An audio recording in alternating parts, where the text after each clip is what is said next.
Today I just want to talk to you guys about a few apps that I used in first and second year of medical school that I felt like they were useful to have it on my phone, and I can just be productive on the go.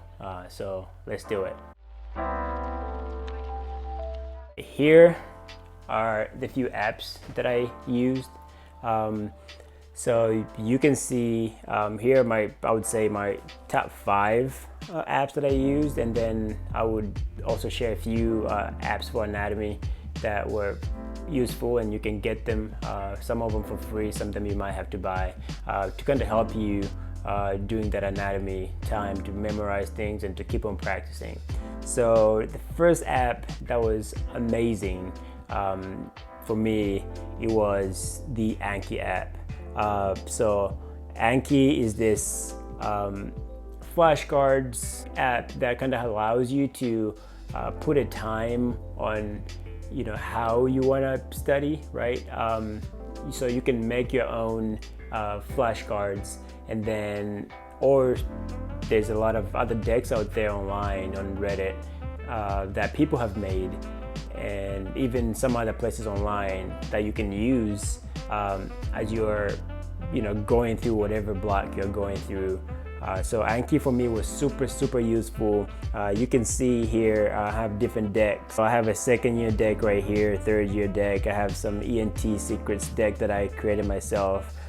So for let's say second year deck, this was a deck that I had to kind of review everything. So again, I had this many cards. Again, if you guys want more on that, there's people who have made videos to show you what's the best way to study and interval and stuff like that, but it's really up to you and how you want to do it.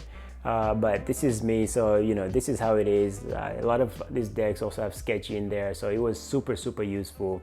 And you can say if you want to see it again, or if you're good, you've learned the material. So again, Anki was amazing to help with interval learning. If you, again, as medical students, we have to learn so much, and this kind of helps you to have that repetition over time, and kind of not only memorize but just actually end up learning the material because you see it so many times. So I would really suggest Anki to definitely be on your phone, because as time passes sometimes, or you're staring at the screen on your computer for so long during the day, sometimes you just want to chill, lay back on your couch and do some Anki. Another app that I would encourage you guys to get is OneNote. So OneNote was very good, especially for first and second years. You're going through lectures.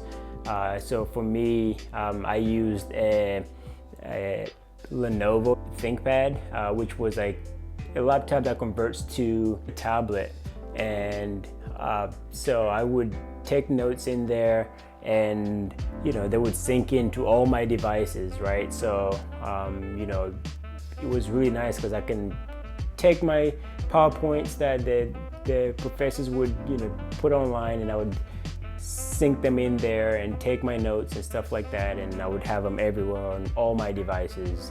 I think OneNote is such a great tool for note taking.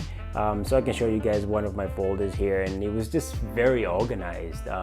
You can see all the exams. I organized mine in exam blocks, so you can see everything there, and all my notes.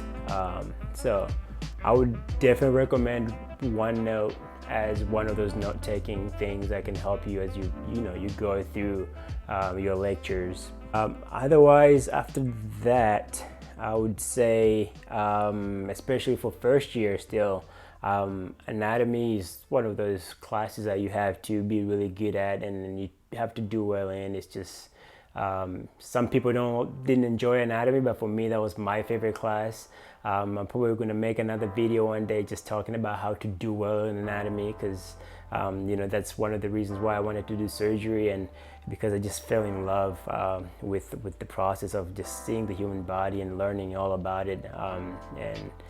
But anyways, that's for the next time. But a few apps that they have out there, I just chose 3. There's so many apps. A few of them are free, some of them you have to pay. This visual anatomy app was pretty helpful. You can kind of divide it with organ systems, as you can see, like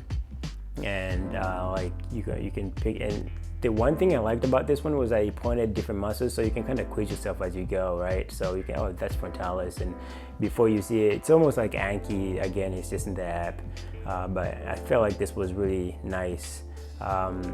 You know, different, again, all that. It's like, you know, yeah, so you get the gist of that one. So that's for free actually, so that's super helpful if you can get that one.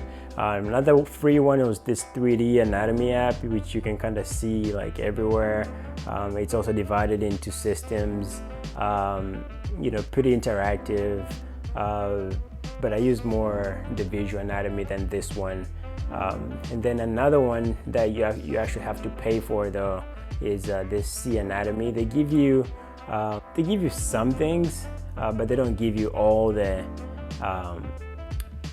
like access to everything. And so like I think the only access that you have for this one for free is the skeletal system. There are some good free ones. Again, there's so many resources out there for anatomy. I wouldn't recommend people to go out their way and buy it, but hey, if it's something you can afford, something that you want to hone into, you need that good quality, please, you can go ahead and just buy those apps. So that's it for anatomy. Another thing that was good is that you can have all these apps, the QBank apps. So like for me, I had my UOld app all the time. Again, I don't have access now because I'm a 4th year. I'm kind of done with that process.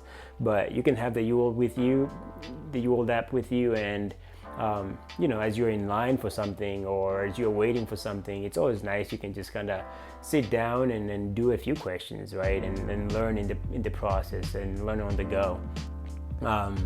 Another QBank that I used was the RX QBank. So again, I had it there, and if I wanted to do some questions, I would just pop it up there and do it. Again, I don't have access to them, but I just wanted to show you guys what I used.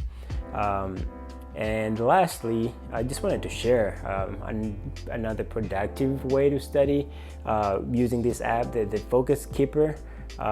So this app was super useful, especially when you have those 8-hour days, you know, USMLE Step 1 dedicated studying days, and you just have to kind of grind. For me, it was so nice to have like time limitations to myself, because for me, sometimes when I get into it, I just keep going, and then you end up getting so tired, and then you end up not learning so much, you know, maybe the second half of your study. Giving yourself a certain amount of time, study, stay focused, and then you get like a certain break for whatever time you want, and then come back. And so there are certain levels and then rounds. There's a lot of videos out there that have been made about the Pomodoro way of studying, but this was really nice just because you can actually, you know, study, focus, and then take a break. I think that was super helpful, so I would recommend you guys to get it as you're grinding. And so really those are just the few that I wanted to share with you guys. You know, Anki, OneNote, and any of your QBanks. For some of you are using different QBanks like Kaplan, you can have it in there, and I hope this kind of helps you guys out.